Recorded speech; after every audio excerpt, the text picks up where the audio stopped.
दिया। चाहे आप देख लेना करके, जितना 8-10 दिन के अंदर वजन आपका कम होगा, 5-7-10 दिन के अंदर उतना ही ज्यादा बढ़ता चला जाएगा, कारण नहीं खोज पाए। पहले हम सोचते हैं कि बिल्कुल अति कर दी जाए व्रत के साथ, लेकिन फिर अति करते हैं हम खाने के साथ, मध्य में नहीं रुक पाते। तो मध्य के बिना ठहराव नहीं है। अति किसी भी प्रकार की हो, अति अति ही होती है, अति के अंदर नहीं हो पाएगा। अति के अंदर, क्योंकि भगवान श्री कृष्ण ने भी गीता में कहा है कि ये योग न तो ज्यादा खाने वाले का सिद्ध होता है, न ज्यादा सोने वाले का सिद्ध होता है, ये जो मध्यम है उसी का ये योग सिद्ध होता है।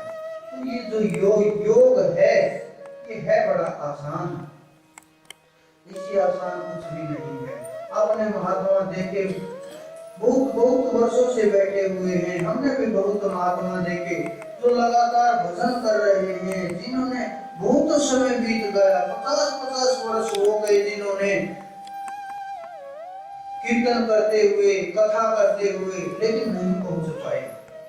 लेकिन जो हम आपको सिखा रहे हैं, जहां हम आपको ले जाने की कोशिश कर रहे हैं, जो एक कदम भी बढ़ गया तो बढ़ गया, पीछे आने के लिए कोई रास्ता है नहीं। अगर हमारे अंदर आगे बढ़ने की इच्छा हो, अगर हम आगे बढ़ने की कोशिश करें तो वापस नहीं ला पाएगा कोई। लेकिन अनुभव नहीं कर पाए हम, अनुभव से जो हमें सीखना था वो नहीं सीख पाए।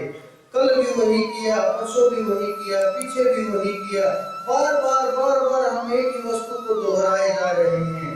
जितना हम दोहराते चले गए उतना हम पीछे हटते चले गए, पीछे हटते चले गए। जब तक हम सीखेंगे नहीं तब तक अनुभव का फायदा भी नहीं होगा।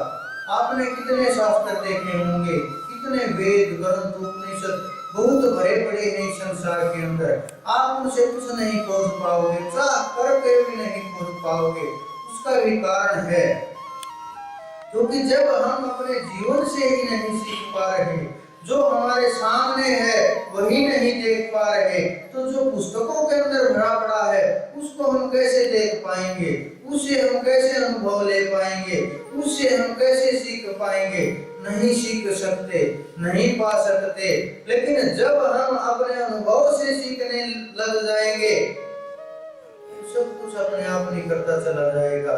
फिर हमारे एक एक जो शब्द ग्रंथों के अंदर वर्णित कर दिया गया है, सब कुछ समझ में आने लगेगा और सब कुछ भूलता चला जाएगा।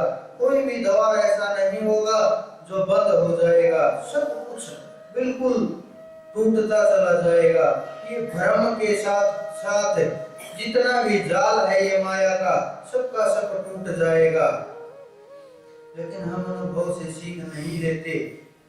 आपने महाभारत में सुना होगा, पांचों पांडव जंगल के अंदर जब जल लेने के लिए गए, यक्ष ने कहा, एक सवाल किया यक्ष ने कि इस संसार में सबसे आश्चर्य में क्या है,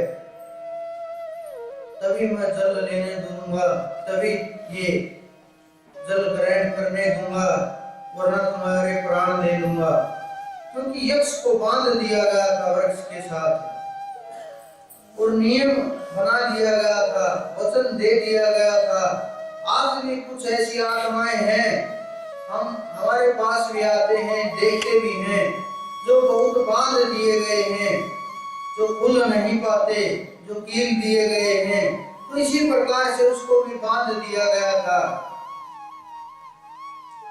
तो उनको वचन दिया गया था कि जो भी तुम्हारे प्रश्न का इसका उत्तर देगा तुम आजाद हो जाओगे। इस कारण से यक्ष कह रहा कि जब तक मेरे प्रश्न का उत्तर नहीं मिलेगा मैं ये जल भी नहीं ग्रहण करने दूंगा। उन्होंने प्रश्न किया कि संसार में सबसे आश्चर्य में क्या है। एक एक करके चारों पांडव देते चले गए, कोई भी उत्तर नहीं दे पाया। युधिष्ठिर आया।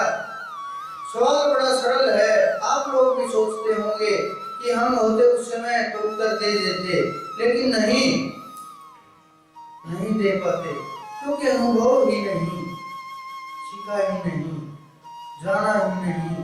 सवालों के उत्तर जो हमने देखे, जो हमने सुने, जो हमने बोले, उनको हमें ऐसा लगता है कि हम सब कुछ जानते हैं, लेकिन जब समय आता है नहीं ठहर पाते। जानने के बाद भी जो अपना अहंकार है, जो अपना भाव है, ये नहीं जुड़ पाता, और जो विचार है वो वहां तक नहीं पहुंच पाता। सब कुछ खेल यहीं का यहीं रह जाता है। तो युधिष्ठिर जी आए तो उन्होंने उत्तर दिया। कोई बड़ा लंबा चौड़ा उत्तर नहीं था, सिर्फ यही बात थी कि मनुष्य अपने अनुभव से सीख नहीं लेता। यही सबसे आश्चर्य में बात है, सबसे आश्चर्य में, कि जो हो रहा है उससे सीख नहीं ले पाता। आप भी देख लेना, महीने के अंदर कितनी गलतियां, हर रोज कितनी गलतियां करते रहते हैं। एक डायरी लगा लेना आप, और जब लिखते चले जाएंगे तो ज्यादा गलतियां नहीं, 20, 30, 50 गलतियां, हर महीने वही, हर रोज वही, हर महीने वही, तो इसी तरह से दोहराते चले जाएंगे। लेकिन जीवन का कुछ पता नहीं, क्या हो रहा है, क्या चल रहा है, कैसे चलेगा, क्या सीखना है, नहीं सीख पाते।